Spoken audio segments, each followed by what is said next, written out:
சங்கராபுரத்தை சேர்ந்த கீர்த்திங்கிற பொண்ணும் அவங்க ஏரியாவில் இருக்கிற நிறைய குழந்தைங்களும் அன்னைக்கு மத்தியானம் ஒரு 3லேருந்து 3:30 மணி இருக்குமாங்க ஹைட் அண்ட் சீக் விளாண்டுட்டு இருக்கும்போது இவங்க ஏரியாவில் இந்த கீர்த்திங்கிற பொண்ணும் இவங்களோட கசின் பிரதர்ஸ் நிறைய பேர் இருப்பாங்களாம், சொந்தக்காரங்களாம் இருப்பாங்களாம்.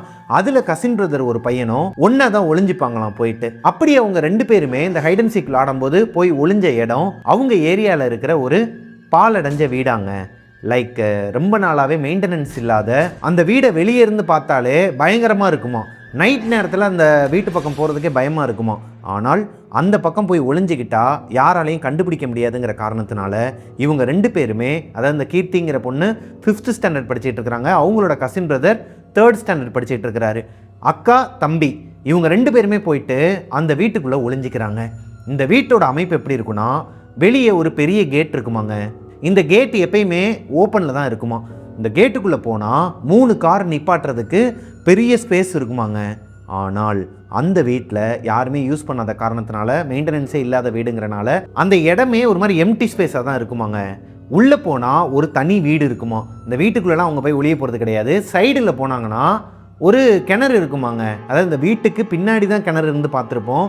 இந்த வீட்டில் வீடு முன்னாடி இருக்குன்னா ரைட் சைட்லேயே கிணறு இருக்குமா. இந்த கிணத்துக்கு பின்னாடி ஒளிஞ்சிக்கிட்டால் யாராலையும் கண்டுபிடிக்க முடியாது. ஏன்னா இந்த கிணத்தை ஒட்டியே ஸ்டெப்ஸு போகுமா மேலே ஏறி போகிறதுக்கு. அது மேலே மொட்டை மாடிக்கு போகிறதுக்கு உண்டான ஒரு ஸ்டெப்ஸு. இந்த ஸ்டெப்ஸில் போய் உட்காந்து நிறைய பேர் மாட்டிக்கிட்டாங்களாம். ஆல்ரெடி இவங்கன்னு கிடையாதுங்க, நிறைய பேர் இந்த வீட்டுக்குள்ளே ஒளிஞ்சு விளாடுறதுங்கிறது இந்த குழந்தைங்களுக்கு காமனான ஒரு விஷயந்தான். ஆனால் அன்னைக்கு இந்த கீர்த்திங்கிற பொண்ணும் அவங்களோட கசின் பிரதரும் அந்த வெல்க்கு பின்னாடி போய் ஒளிஞ்சிக்கிறாங்க. லைக் அந்த கிணறுக்கு பின்னாடி போய் ஒளிஞ்சிக்கிறாங்க. அவங்க நினச்ச மாதிரியே இந்த கண்டுபிடிக்க வருவாங்க இல்லையா ஹைட் அண்ட் சீக்கில், அந்த குழந்தை கிணத்து பக்கம் வராமல் எட்டி பார்த்துருக்குறாங்க அந்த ஸ்டெப் சைடு. அங்கே யாருமே இல்லைன்னு சொல்லிட்டு வெளியே போயிட்டாங்களாம். இப்போ இவங்க 2 பேருமே அங்கேயே உட்காந்துட்டு இருக்கும்போது ஒரு ஃப்ராக்ஷன் ஆஃப் த செகண்டில் மேலே மொட்டை மாடியிலேருந்து ஒரு வெள்ளை கலரில், இப்போ மேகம் இருக்குன்னா அந்த மேகம் கீழே இறங்கி வந்தால் எப்படி இருக்கும், அந்த மாதிரி வெள்ளை கலரில் ஒரு க்ளவுடு மாதிரியான உருவத்தை கீர்த்தியும் பார்த்துருக்குறாங்க, அவங்களோட கசின் பிரதர் அந்த 3rd ஸ்டாண்டர்ட் படிக்கிற பையனும் பார்த்துருக்குறான். 2 பேருமே பார்த்துட்டு ஒரு மாதிரி பேரலைஸ் ஆகிருக்குதுங்க உடம்பே. இவங்களால திரும்ப கூட முடியலையாம், ஒருத்தருக்கு ஒருத்தர் பார்த்துக்க முடியலையாம், சைடு கண்ணில் தான் பார்த்துக்கிறாங்களாம். ஆனால் அந்த உருவத்தை மட்டும் 2 பேரும் வச்ச கண் எடுக்காமல் பார்த்துக்கிட்டே இருந்திருக்கிறாங்க. ஃபஸ்ட்டு இவங்க 2 பேருமே அது மேகம்தான், நம்ம கண்ணுக்கு அப்படி தெரியுது போல், வெயில் மத்தியானம் 3 மணிக்கு வெயில் எந்த அளவுக்கு இருக்குன்னு தெரியும் இல்லையா, அந்த வெயிலுக்கு நமக்கு அந்த மாதிரி தெரியுது போல், ஒரு பிம்பம் தெரியுது போலன்னு தான் நினச்சிட்டு இருந்திருக்கிறாங்க. ஆனால் அந்த உருவம் கொஞ்சம் கொஞ்சமாக மூவ் ஆகி ஸ்டெப்ஸுலேருந்து கீழே இறங்கி, அதாவது ஸ்டெப்ஸு வழியாக இறங்காமல் மேலேருந்து அப்படியே இறங்கி இவங்க ஒளிஞ்சிட்டு இருந்த அந்த கிணத்துக்கு மேலே வந்து நிற்கிதாங்க. வந்து நின்னது மட்டும் இல்லாமல் இவங்க 2 பேரையும் வச்ச கண் எடுக்காமல் பார்க்குதான்.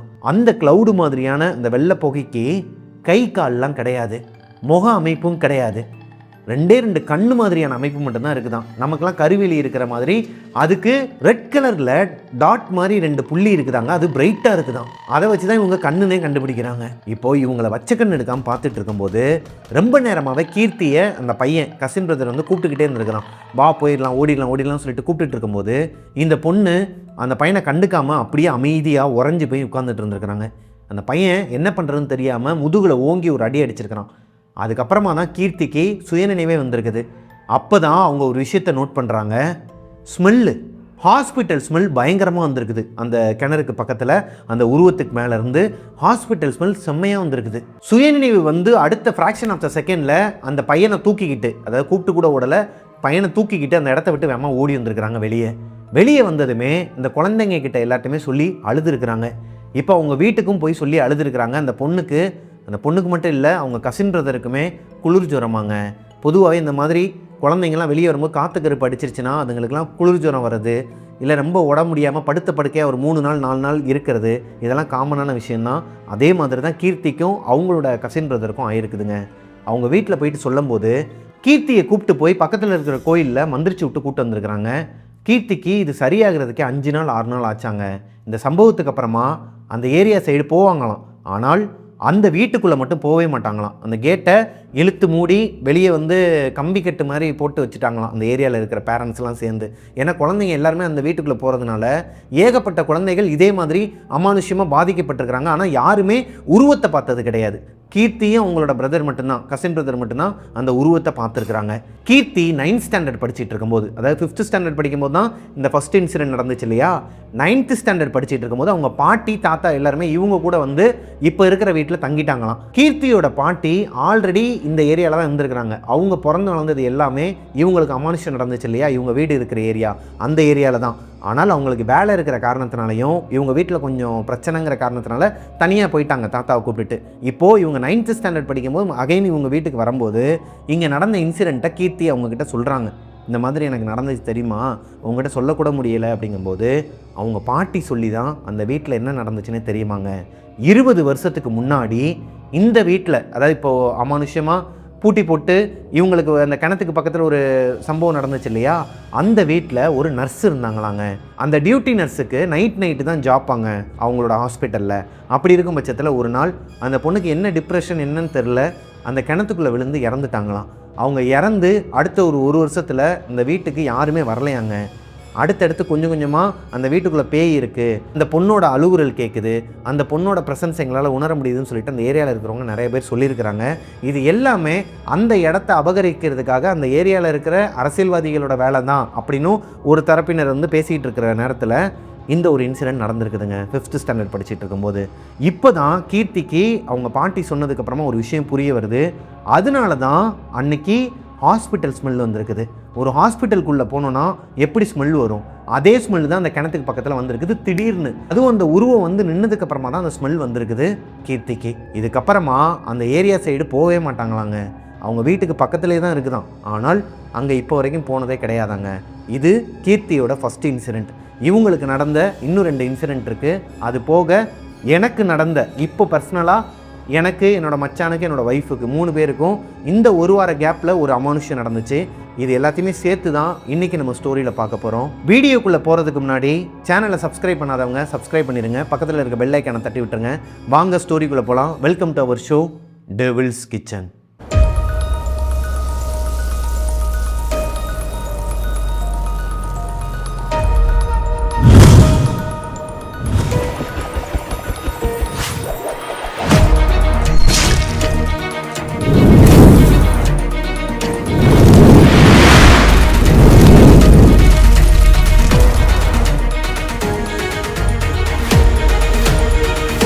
ஹலோ கோஸ்டீஸ், நான் உங்களோட பிரபாகரன்.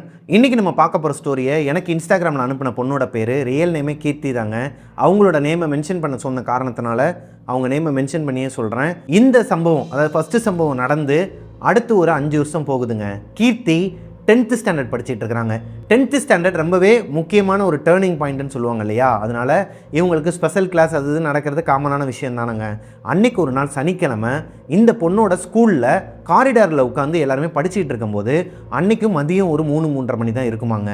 என்ன தான் எல்லாருமே உட்காந்து படிச்சுட்டு இருந்தாலும் ஒரு குரூப் இருப்பாங்க தனியாக, அதாவது இந்த படிப்புக்கும் நமக்கும் சம்மந்தமே இல்லை, நம்ம எதுக்கடா ஸ்கூலுக்கு வரோங்கிற மாதிரி ஒரு கேங் இருக்கும் இல்லையா.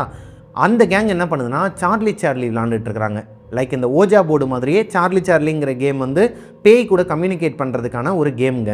இதை பற்றி நம்ம ஆல்ரெடி ஒரு ஸ்டோரியில் பார்த்துருப்போம். அந்த கேமை இந்த பொண்ணுங்கள்லாம் தனியாக ஒரு 4-5 பேர் விளாண்டுட்டு இருக்கிறாங்க. இந்த 10 பொண்ணுங்க கீர்த்தியோடு சேர்ந்து 9 பொண்ணுங்க காரிடாரில் உட்காந்து படிச்சுட்டு இருக்கிறாங்க. இவங்க 10Aக்கு வெளியே உட்காந்து படிச்சுட்டு இருக்கும்போது காரிடாரில் அந்த பொண்ணுங்க எல்லாருமே ஒரு கட்டத்துக்கு மேலே வெக்ஸ் ஆகி போய், ஏய் பேயின்னு ஒன்று கிடையவே கிடையாதுடி, சும்மா வந்துட்டு டைம் வேஸ்ட் பண்ணிக்கிட்டு இதை தூக்கி போட்டு வாங்கன்னு சொல்லிட்டு அந்த பேப்பரெல்லாம் கசக்கி போட்டு அந்த இடத்த விட்டு எந்திரிச்சிட்டாங்க. ஏன்னா அந்த சார்லிங்கிறதுல எஸ்ஆர்னோ லைக் அந்த பென்சில் மாதிரி ஒன்று வச்சு விளாடுவாங்க. அந்த பென்சில் வந்து நகரவே இல்லை. இவங்க கேட்குற கேள்விக்கு எந்த ஒரு ஆன்சரும் வரலங்கிற காரணத்தினால ரொம்ப நேரமாக விளாண்டுருக்குறாங்க. கிட்டத்தட்ட 20-25 நிமிஷமாக விளாண்டுக்கிட்டே தான் இருந்திருக்கிறாங்க. எதுவுமே வரல, பேயின்னு ஒன்று இல்லவே இல்லைன்னு சொல்லிட்டு கோவப்பட்டு தூக்கி போட்டு அங்கேருந்து கிளம்பி போயிடுறாங்க. ஆனால் அவங்க போனதுக்கப்புறமா இந்த கீர்த்திங்கிற பொண்ணு அவங்களோட ஃப்ரெண்ட்ஸ்லாம் அங்கே உட்காந்து படிச்சுட்டு இருக்கும்போது இவங்களோட கிளாஸ் 10Aக்கு அப்படியே ஆப்போசிட்டில் 6th ஸ்டாண்டர்ட் இருக்குமா. அந்த கிளாஸ் ரூமோட அமைப்பு எப்படி இருக்குன்னா, 2 டோர் இருக்குமாங்க. உடனில் 2 டோர் இருக்குமா, 2 பக்கமும் ஓப்பன் பண்ணணும். அந்த டோரை வெளியே தாப்பால் போட்டு வச்சுருக்கிறாங்க. சனிக்கிழமை இந்த சம்பவம் நடக்குது. 10th ஸ்டாண்டர்டுக்கு மட்டும்தான் அன்றைக்கி கிளாஸ், ஸ்பெஷல் கிளாஸ் மாதிரி. ஸோ இவங்க மட்டும்தான் அந்த காரிடாரில் உட்காந்துருக்குறாங்க. அந்த 6th ஸ்டாண்டர்ட் கிளாஸுக்குள்ளே யாருமே இல்லை. அப்படி இருக்கும் பட்சத்தில் இவங்க எல்லாரும் அந்த சார்லி விளாண்டு அந்த பேப்பரை கசக்கி தூக்கி போட்டு போனதுக்கப்புறமா ஒரு 2 நிமிஷம் 3 நிமிஷம் இருக்குமாங்க. அவங்க எல்லாரும் போனதுக்கப்புறமா இந்த கதவு இருக்கு இல்லையா, அது எப்படி ஓப்பன் ஆச்சுன்னே தெரியலையாங்க, டப்புன்னு திறந்துருக்குதுங்க. ஒரு ஃப்ராக்ஷன் ஆஃப் த செகண்டில் 2 டோருமே டப்புன்னு ஓப்பன் ஆகிருக்குது. இதை பார்த்ததுமே இந்த பொண்ணுங்க எல்லாருக்குமே ஒரு மாதிரி தூக்கி போட்டிருக்குது. ஒரு பொண்ணு சொல்கிறாங்க, வெளியே தாப்பால் போட்டு தான் இருந்துச்சு, நான் பார்த்தேன், யார் ஓப்பன் பண்ணியிருப்பா, உள்ளேயும் யாருமே இல்லை அப்படிங்கும்போது இந்த பொண்ணு சொல்கிறாங்க, கீர்த்தி, நான் சரியாக கவனிக்கலை, தாப்பால் போட்டிருந்துச்சா இல்லையான்னு தெரில, காற்றுக்கு கூட திறந்துருக்கலாண்டி அப்படிங்கிற மாதிரி சொல்கிறாங்க. ஆனால் இவங்களும் காரிடாரில் தான் உட்காந்துருக்குறாங்க. காற்று உள்ளே அடிச்சிச்சுன்னா கண்டிப்பாக இவங்களாலையும் ஃபீல் பண்ண முடியும். காற்று சுத்தமாக கிடையாது. காரிடாரே ஒரு மாதிரி மயான அமைதி. அது போக இந்த பொண்ணுங்க படிச்சுட்டு இருக்கிற சத்தம் மட்டும்தான் அவ்வளோ சத்தமாக கேட்டுட்ருக்கு. அப்படி இருக்கும் பட்சத்தில் யார் இந்த டோரை ஓப்பன் பண்ணியிருப்பான்னு சொல்லிட்டு இவங்களுக்குள்ள ஒரு பயம். ஆனால் யாருமே எந்திரிச்சு போய் பார்க்குறதுக்கு தைரியம் இல்லை. எந்திரிச்சு இவங்களோட கிளாஸ் ரூம்குள்ளே போயிடலாமான்னு சொல்லிட்டு தான் பேச்சு அடிபட்டுக்கிட்டு இருக்கு. இவங்க எல்லாருமே வச்சக்கண்ணை எடுக்காமல் அந்த கிளாஸ் ரூமையே பார்த்துட்டு இருக்கிறாங்க. இந்த கிளாஸ் ரூம்குள்ளே விண்டோ எல்லாமே ஓப்பனில் தான் இருக்குது. ஒருவேளை இந்த விண்டோ எல்லாம் ஓப்பன் பண்ணி வச்சுருந்தனால தான் அங்கே காற்று உள்ளே வந்து இந்த டோர் ஓப்பன் ஆகிருக்கிறதுக்கு வாய்ப்பு இருக்குது. 2 பக்கமும் காற்றடிக்கும் போது எதனா ஒன்று நடக்கிறது சாத்தியம்தான். டீச்சரோட டேபிள் இருக்கும் இல்லையா கிளாஸ் ரூம்குள்ளே, அந்த டேபிள் வுட்டில் செஞ்சதாங்க. நிறைய பேர் பார்த்துருப்பீங்க உங்களோட ஸ்கூலில். அந்த டேபிள் யாரோ ஒருத்தவங்க அந்த டேபிளை தள்ளிக்கிட்டே வந்து கவுந்து கீழே விழுந்தா எப்படி இருக்கும், வாசல்ல அந்த கிளாஸ் ரூமோட வாசலில் விழுந்தா எப்படி இருக்கும், டிட்டோ அப்படியே நடந்திருக்குதுங்க. யாரோ ஒருத்தவங்க அந்த டேபிளை நகட்டிக்கிட்டே வந்து அந்த டேபிள் கவுந்தே விழுந்துருச்சான் இவங்களுக்கு முன்னாடி. அதாவது வெளியே காரிடாரில் தான் அந்த குழந்தைங்க உட்காந்துருக்குறாங்க. இவங்களுக்கு ஆப்போசிட்டில் இருக்கிற அந்த கிளாஸ் ரூமில் இருந்து யாரோ ஒருத்தவங்க தள்ளிட்டு வந்து கீழே தள்ளி விட்டாங்களாங்க. இதை பார்த்ததுமே 5 பொண்ணுங்க அழுதுகிட்டே எந்திரிச்சு ஓட ஆரம்பிச்சிருக்குதுங்க டீச்சரை கூப்பிட்றதுக்காக. இவங்களோட கிளாஸ் ரூமில் டீச்சர் இல்லை, எல்லாருமே ஹெட் மாஸ்டர் ரூமில் ஒரு மீட்டிங் அட்டன் பண்ணிட்டு இருக்காங்க. அதனால தான் குழந்தைங்க எல்லாரும் மேலே உட்காந்து சார்லி விளாண்டுட்டு இருந்திருக்கிறாங்க. இப்போது கீர்த்தி கூட இருக்கிற 4 பொண்ணுங்களுக்கும் அள்ளு விட்டுருச்சாங்க. இவங்களை பொறுத்த வரைக்கும் எந்திரிச்சு ஓடுனா அது வந்து நம்மளை கொன்றும். இன்னொன்று, கீர்த்திக்கு ஆல்ரெடி ஒரு அமானுஷம் நடந்திருக்குது. ஃபர்ஸ்ட் இன்சிடென்ட் பார்த்தோம் இல்லையா சின்ன வயசில் 5th ஸ்டாண்டர்ட் அப்போ, அது மறுபடியும் ரீகால் ஆகுதுங்க. அந்த ரூம்குள்ளே, அதாவது அந்த 6th ஈக்குள்ளே யாரோ ஒருத்தவங்க இருக்கிறாங்கங்கிறது இந்த 5 பொண்ணுங்களாலையும் உணர முடியுதாங்க. ஒவ்வொரு டேபிளையும் எகிரி குதிக்கிற மாதிரி சத்தம் கேட்டிருக்குது. அது போக ரூம்குள்ளே இருந்த அந்த விண்டோ எல்லாமே, கிளாஸ் ரூம்குள்ளே இருந்த விண்டோ எல்லாமே ஒரு டம்மு டம்மு டம்முன்னு யாரோ ஒருத்தவங்க அடிக்கிறாங்களாம். லிட்ரலி எல்லாமே ஒரே மாதிரி அடிக்கலை. இப்போ நான் ஓடிக்கிட்டே இங்கனக்குள்ள ஒரு கதவு இருக்குது, இல்லை ஒரு விண்டோ இருக்குன்னா, நான் அதை அடிச்சுக்கிட்டே போனேன்னா ஒவ்வொரு இதுலேயும் உங்களால் உணர முடியும் நான் தான் அதை பண்ணுறேங்கிறத. அதே மாதிரி யாரோ ஒருத்தவங்க பண்ணியிருக்கிறாங்க. இப்போ 5 பொண்ணுங்க பயந்துட்டு ஓடினாங்க இல்லையா, அந்த பொண்ணுங்க போயிட்டு அவங்களோட டீச்சர்கிட்ட சொல்லி அவங்க டீச்சரை கூப்பிட்டு வராங்க. அவங்க டீச்சர் வாட்ச்மேனை கூப்பிட்டு வராங்க பயந்துட்டு, என்னமோ ஏதோன்னு சொல்லிட்டு. மேலே வந்து பார்க்கும்போது அந்த வாட்ச்மேன் இந்த கீழே விழுந்த டேபிளை எடுத்து வச்சிடறாரு. அது போக அவர் சொன்ன விஷயம், இந்த 6th ஈன்னு இருக்கு இல்லையா, இந்த கிளாஸ் ரூம் இதுக்கு முன்னாடி இவங்க இருக்கிற 10A இருந்துச்சான். இந்த 10A படித்த ஒரு பொண்ணு டிப்ரெஷன் காரணமாக இந்த ரூம்குள்ளேயே, அதாவது கிளாஸ் ரூம்குள்ளேயே சூசைட் பண்ணி இறந்துருச்சாங்க. அந்த பொண்ணு இறந்ததுக்கப்புறமா அந்த பொண்ணோட ஆத்மா இந்த கிளாஸ் ரூம்குள்ளே தான் சுற்றிட்டு இருக்கிறதா ஒரு மித்து இருந்துச்சு அந்த டைமில். இது நடந்தது ஒரு 7-8 வருஷத்துக்கு முன்னாடியாம். அப்படி இருக்கும் பட்சத்தில் இந்த பொண்ணுங்க யாருக்குமே அது தெரியலை. புதுசாக வந்திருக்கிறாங்க. டீச்சருமே வந்து ஒரு 4-5 வருஷம் தான் ஆகுமா இவங்களோட டீச்சர். இப்போ அந்த வாட்ச்மேன் சொன்னதும் டீச்சருக்கும் ஒரு மாதிரி அள்ளு விட்டுருக்குது. அது போக இந்த குழந்தைங்களுக்குமே ஒரு மாதிரி பயந்துருக்கிறாங்க. கீர்த்தி என்ன சொல்கிறாங்கன்னா, இது நாள் வரைக்கும் அந்த பொண்ணோட ஆத்மா அங்கே வந்தது கிடையாது, யாருமே பார்த்ததும் கிடையாது, இந்த மாதிரி கம்ப்ளைண்ட் எதுவுமே வந்தது கிடையாதுன்னு சொல்லிட்டு வாட்ச்மேனே சொன்னதாக சொல்கிறாங்க. அப்படி இருக்கும் பட்சத்தில் இப்போ எப்படி அந்த பொண்ணோட ஆத்மா அந்த கிளாஸ் ரூம்குள்ளே வந்திருக்குன்னு சொல்லி இவங்களுக்குள்ள ஒரு யோசனை வரும்போது இவங்களா கற்பனை பண்ணிக்கிறாங்க. என்னென்னா, அதாவது இவங்களோட இன்ட்யூஷன் சொல்லலாங்க. அதாவது இவங்களோட நம்பிக்கை என்னன்னு பார்த்தீங்கன்னா, சார்லி விளாண்டாங்க இல்லையா, அது மூலயமா தான் அந்த பொண்ணோட ஆத்மா மறுபடியும் இங்கே வந்துருச்சு அப்படிங்கிற மாதிரி சொல்கிறாங்க. கீர்த்தி சொல்கிற மாதிரி இந்த பொண்ணோட ஆத்மா அந்த சார்லி கேம் விளாண்டனால தான் வந்திருக்குன்னு நீங்கள் நினைக்கிறீங்களா? உங்களோட வீட்டுக்கிட்ட இல்லை நீங்கள் உங்களோட ஃப்ரெண்ட்ஸோடு சேர்ந்து இந்த சார்லி விளாண்டுருக்கீங்களா? அப்படி விளையாடும் போது இந்த மாதிரி எதனா ஒரு அமானுஷம் நடந்திருக்குதாங்கிறத கீழே கமெண்ட்டில் சொல்லுங்கள். தயவு செஞ்சு யாருமே இந்த சார்லி ஓஜா போர்டு இந்த மாதிரியான விஷயங்கள்லாம் உங்களோட வீட்லேயோ இல்லை வெளியவோ ட்ரை பண்ணாதீங்கன்னு தான் நான் சொல்லுவேன். கீர்த்தியோட கசின் பிரதர் இருக்கிறாங்க இல்லையா, 3rd ஸ்டாண்டர்ட் படிச்சுட்டு இருக்கிறாருன்னு சொன்னோம் இல்லையா ஃபர்ஸ்ட் இன்சிடெண்ட்டில், அவர் வந்து இப்போ கீர்த்தியோட வீட்டுக்கு கீழே தான் இருக்கிறாங்களாம். அவங்களோட ஃபேமிலி எல்லாருமே கீழ் போர்ஷனில் இருக்கிறாங்க. 1st ஃப்ளோரில் கீர்த்தியோட ஃபேமிலி இருக்கிறாங்களாம். அதுக்கு மேலே மொட்டை மாடிங்க. ஒரு நாள் நைட்டு இப்போ ஒரு 2 மாதத்துக்கு முன்னாடி ரீசெண்டாக நடந்திருக்குது. கீர்த்தியோட அந்த கசின் பிரதர் தூங்கிட்டு இருந்திருக்கிறாரு. நைட்டு ஒரு 12லேருந்து 12:30 மணி இருக்குமாங்க. அவருக்கு பக்கத்தில் யாரோ ஒருத்தவங்க உட்காந்து எதையோ பேசிகிட்டு இருக்கிற மாதிரியே ஒரு சத்தம் கேட்டிருக்குது. இவர் கண்டுக்காமல் அசந்து தூங்கினவர் லெஃப்ட் சைடுக்காக திரும்பி படுத்திருக்கிறார். திரும்பி படுக்கும்போது இவருக்கு பக்கத்தில் யாரோ ஒருத்தவங்க உட்காந்துருக்கிற மாதிரியான ஒரு உணர்வு இருந்திருக்குது. என்னடா அது, யாரோ ஒருத்தவங்க உட்காந்துருக்குறாங்க, பக்கத்தில் இவங்க அம்மா தான் படுத்து தூங்கிட்டு இருப்பாங்களாம். அம்மா அந்த கார்னரில் படுத்துருக்குறாங்க. இது ஒரு கிங் சைஸ் பெட்டுங்கிறனால அம்மா வந்து கார்னரில் படுத்துருக்குறாங்க, இவர் ஒரு கார்னரில் படுத்துருக்கிறாரு, தூக்கத்தில் உருண்டு வந்து படுத்துருக்கிறாரு. இப்போ யார் இங்கனக்குள்ளே உட்காந்துருப்பா கால் கிட்ட? ஏன்னா காலை நீட்டும் போது யாராச்சும் ஒருத்தவங்க உட்காந்துருந்தாங்கன்னா அவங்க மேலே மிதிச்சோன்னா நமக்கு ஒரு உணர்வு இருக்கும் இல்லையா, காலில் ஐயோ தெரியாமல் மிதிச்சிட்டேங்கிற மாதிரி இருக்கும். அந்த மாதிரி தான் இவருக்கு இருந்திருக்குது. டக்குன்னு எந்திரிச்சு பார்க்கும்போது ஒரு கருப்பு கலரில் புகை மாதிரியான உருவம் இவருக்கு பக்கத்தில் குத்த வச்சு உட்காந்துருக்குதாங்க. கையை காலை இப்படி வச்சுக்கிட்டு இப்படி உட்காந்துருக்குதான். உட்காந்துக்கிட்டு இவரே பார்த்துக்கிட்டு இருந்திருக்குது. இவர் பார்த்துட்டு அலறி அடித்து கத்திருக்கிறாரு. அன்றைக்கி நைட்டு முழுக்க யாருமே அவங்க வீட்டில் தூங்கலையாங்க.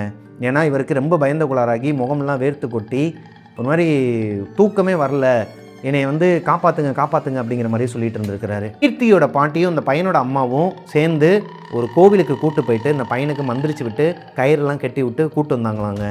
அதுக்கப்புறமாவும் இந்த பையனுக்கு ஒரு 2 நாளாகவே அதுலேருந்து வெளியே வர முடியலையாம். எங்கேயோ இந்த கார்னர்லலாம் வந்து குத்த வச்சு உட்காந்துருக்குது, இன்னுமே அது என்னை பார்த்துக்கிட்டே இருக்குது அப்படிங்கிற மாதிரிலாம் சொல்லிக்கிட்டே இருந்திருக்கிறாரு. அடுத்த ஒரு 3 நாளில் சரியாயிடுச்சாங்க. எல்லாருமே சேர்ந்து கொஞ்சம் மென்டலி அவரை ரெடி பண்ணியிருக்கிறாங்க. இங்கே ஒன்றும் இல்லை, அந்த சாமிக்கு போயிட்டு வந்ததுக்கப்புறமா அது போச்சு அப்படிங்கிற மாதிரி ரெடி பண்ணியிருக்கிறாங்க. இப்போது அவருக்கு அந்த பிரச்சனை கிடையாதாங்க. அவ்வளோதாங்க. இந்த கீர்த்திங்கிற பொண்ணு அவங்களோட வாழ்க்கையில் நடந்த இந்த 3 இன்சிடெண்ட்டை எனக்கு ஷேர் பண்ணியிருந்தாங்க. இந்த ஸ்டோரி உங்களுக்கு பிடிச்சிருக்குன்னு நம்புகிறேன். எங்களுக்கு நடந்த ஒரு அமானுஷ கதையை தாங்க இப்போ சொல்ல போகிறேன். கிட்டத்தட்ட ஓன் ஸ்டோரி சொல்லியே 3-4 மாதம் 5 மாதம் ஆயிடுச்சுன்னு நினைக்கிறேன். இது இப்போ ரீசெண்டாக ஒரு வாரத்தில் எங்களுக்கு நடந்ததுங்க. ஆதியந்தன், அஞ்சலி, பிரபாகரன் இவங்க 3 பேருக்கு நடந்தது. என்னென்னா நைட்டு ஒரு 1 மணிலேருந்து 2 மணி இருக்குங்க. நம்ம இப்போ புதுசாக ஆஃபீஸ் ஓப்பன் பண்ணியிருக்கோங்கிறது உங்கள் எல்லாருக்குமே தெரியும். டெவில்ஸ் கிச்சன் செட்டப்பை எங்கள் வீட்டிலேருந்து ஃபுல்லாகவே இங்கே நான் மாற்றிட்டேன்.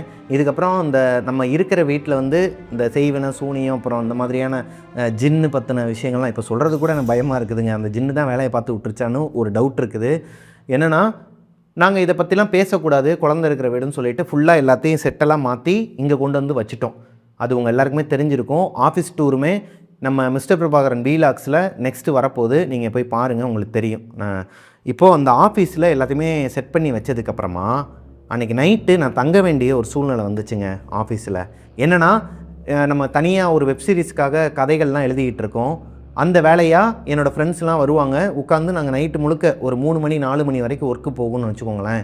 அன்னைக்குன்னு பார்த்து அந்த பையன் வந்தவன் ஒரு 12-12:30க்கெலாம் கிளம்பி போகணும் அப்படிங்கிற மாதிரி சொல்லிட்டான்.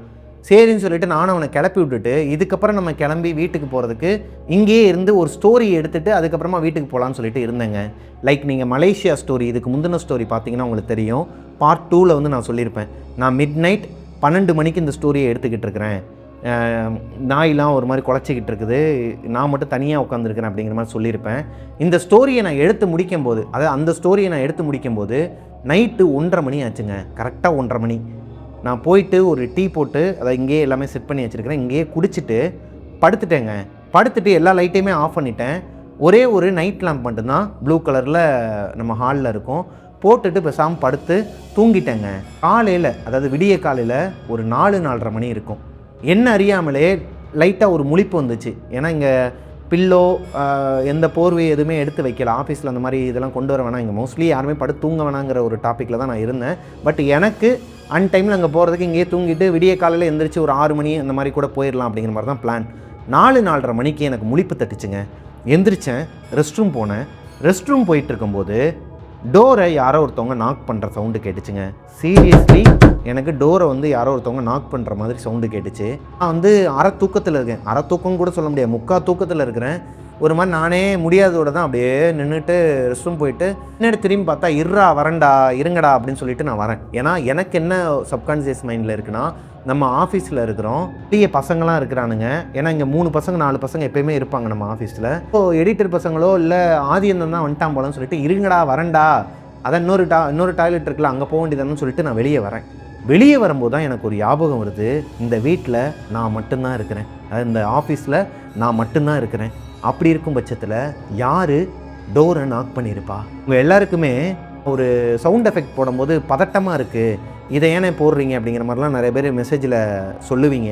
ஒரு மாதிரி ஹார்ட் பீட்லாம் நிற்கிதுண்ணே அப்படிங்கிற மாதிரி சொன்னீங்க இல்லையா? சேம் ஃபீலிங் தாங்க எனக்கும். வீட்டுக்குள்ளே அதுவும் பாத்ரூம் டோரை நாக் பண்ணது யார்? நான் பாத்ரூம் டோரை ஓப்பன் பண்ணி இந்த ரூமை விட்டு வெளியே போகிறதுக்கு இன்னொரு டோர் இருக்குது. அந்த டோரை ஓப்பன் பண்ணி போனால் தான் மெயின் டோரே இருக்குது. மெயின் டோரை ஒரு வேளை யாராச்சும் ஒருத்தவங்க நாக் பண்ணியிருப்பாங்களோங்கிற டவுட் எனக்கு இருந்துச்சு. வேகமாக ஓடி போயிட்டு அந்த டோரை ஓப்பன் பண்ணி வெளியே போய் பார்த்தா யாருமே இல்லை. வெளியே காலையில் 4:30 மணிக்கு யாருமே இல்லை. வெளியே கொஞ்சம் தூரத்தில் தான் இந்த பால் பாக்கெட் போடுறவங்க அப்புறம் இந்த பேப்பர் போடுறவங்களாம் வந்து மொத்தமாக உட்காந்துருக்கிற இடம் இருக்குது. அந்த இடத்துல தான் ஒரு 4-5 பேர் உட்காந்து இந்த பேப்பரெல்லாம் பிரித்து வச்சுக்கிட்டு அவங்க வேலையை பார்த்துட்டு இருந்தாங்க. எனக்கா என்னடா அது வந்த உடனேமே ஆரம்பிச்சிருச்சா?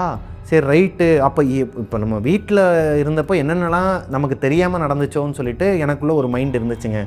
சரி ஓகே, நம்ம அதிலேயே தான் கொடுத்து நான் நடத்துகிறோம், வேறு வழி இல்லை, வந்தாலும் அது கூட வாழ்ந்து தான் ஆகணும்னு சொல்லிட்டு சரி இதுக்கப்புறம் இந்த மாதிரிலாம் தட்டுற வேலை வச்சுக்காத, உனக்கு எதுனாலும் ஸ்ட்ரைட்டாக பேசு, உனக்கு எதனா பிரச்சனையா இல்லை உன் வாழ்க்கையில் நடந்த எதனா ஒரு கதை இருக்குதா அதை என்கிட்ட சொல்லு, நான் டெவில்ஸ் கிச்சனில் சொல்கிறேங்கிற மாதிரி. இது சிரிக்கிறதுக்கு சொல்லலை மக்களே, சிந்திங்க.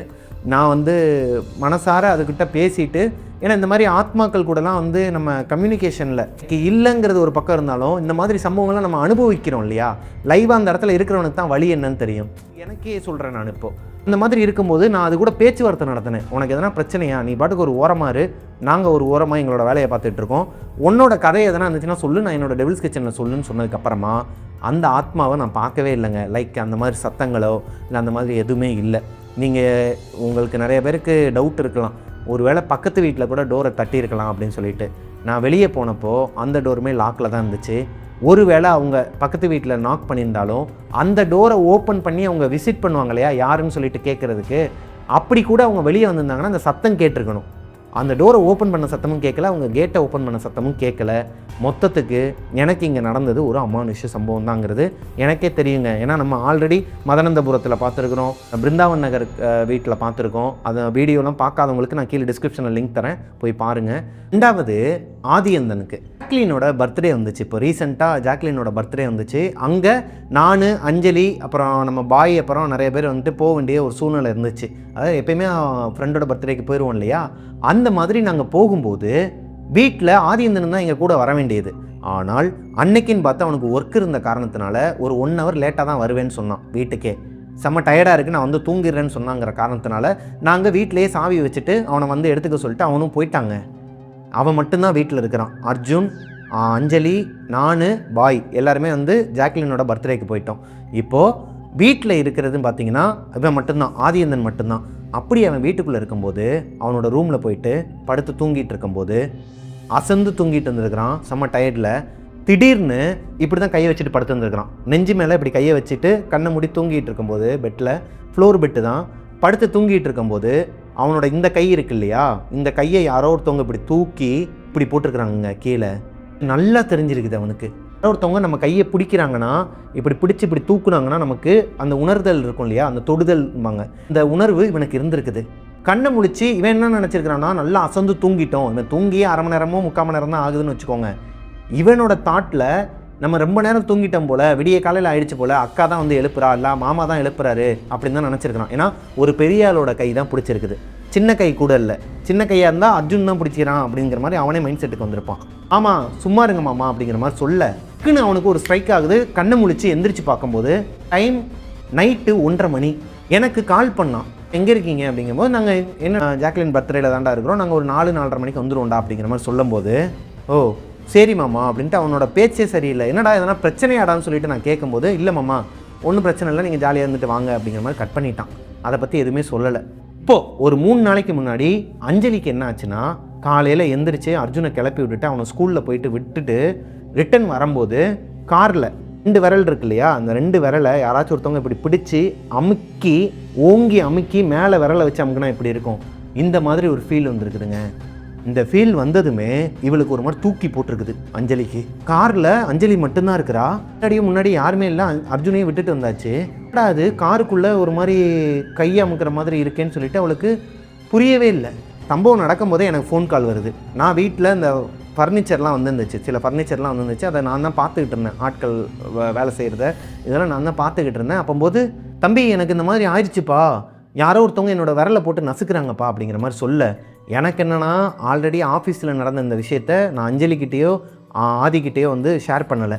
சரி பயப்படுவானுங்க பசங்க, இல்லை இவளும் பயப்படுவான்னு சொல்லிட்டு, இல்லை இவங்க எதனா ஒரு மைண்ட் செட்டுக்குள்ளே போயிடுவாங்க, எது நடந்தாலுமே இதனால தான் நடக்குதுன்னு சொல்லிட்டு ஒரு மைண்ட் செட்டுக்குள்ளே போயிடக்கூடாதுன்னு சொல்லிட்டு நான் சொல்லாமல் விட்டேங்க.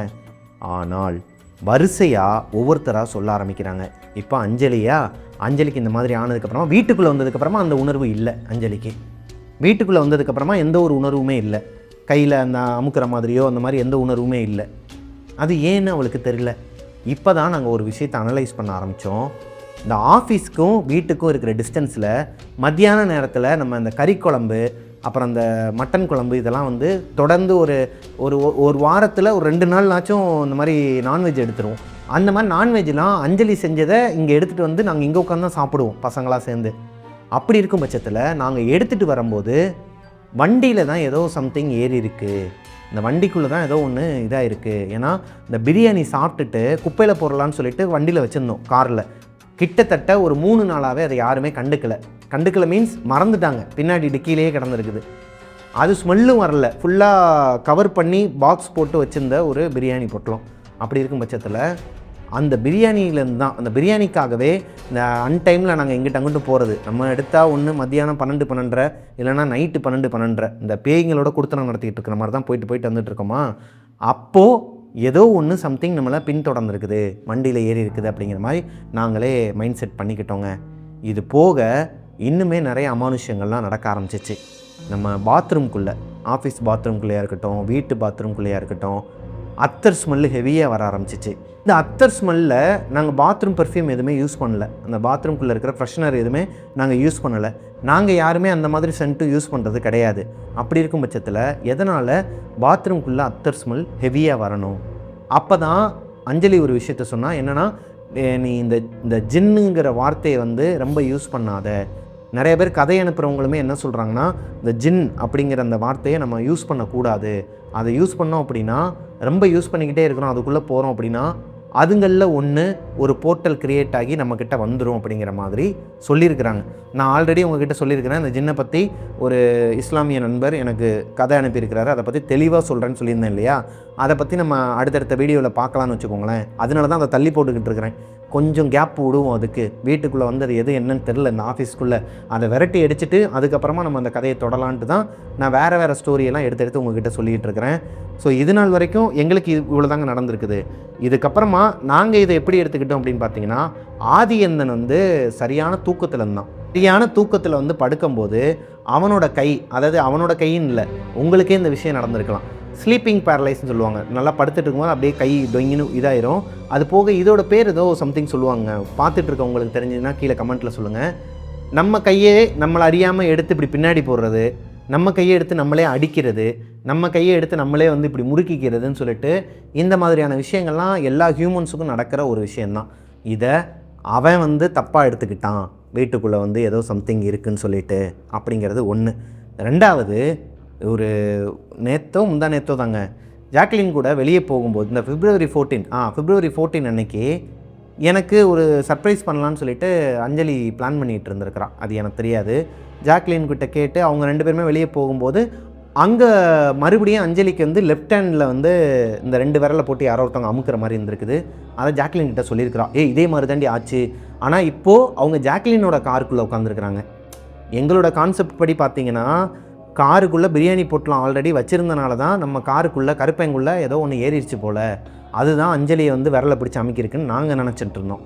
ஆனால் ஜாக்லினோட காருக்குள்ளேயும் அந்த மாதிரி ஆகும்போது அவகிட்ட சொல்லும்போது என்ன சொல்கிறாங்கன்னா, லூஸு, இது வந்து ஏதோ பிரச்சனை, கையில் வந்துட்டு எதனா ஊட்டச்சத்து குறைபாடு அந்த மாதிரி இருந்துச்சுன்னா அந்த மாதிரி வரது காமன் தாண்டி. என்னோடய வீட்டிலேயே என் தம்பிக்கோ கசின் பிரதருக்கோ யாருக்கோ ஒருத்தருக்கு வந்திருக்க மாதிரி சொன்னதுக்கப்புறமா தான் அவளும் கொஞ்சம் அதுலேருந்து வெளியே வந்தாங்க. இப்போ இவங்க 2 பேரோட ரூட்டுமே கிளியர் ஆயிடுச்சு.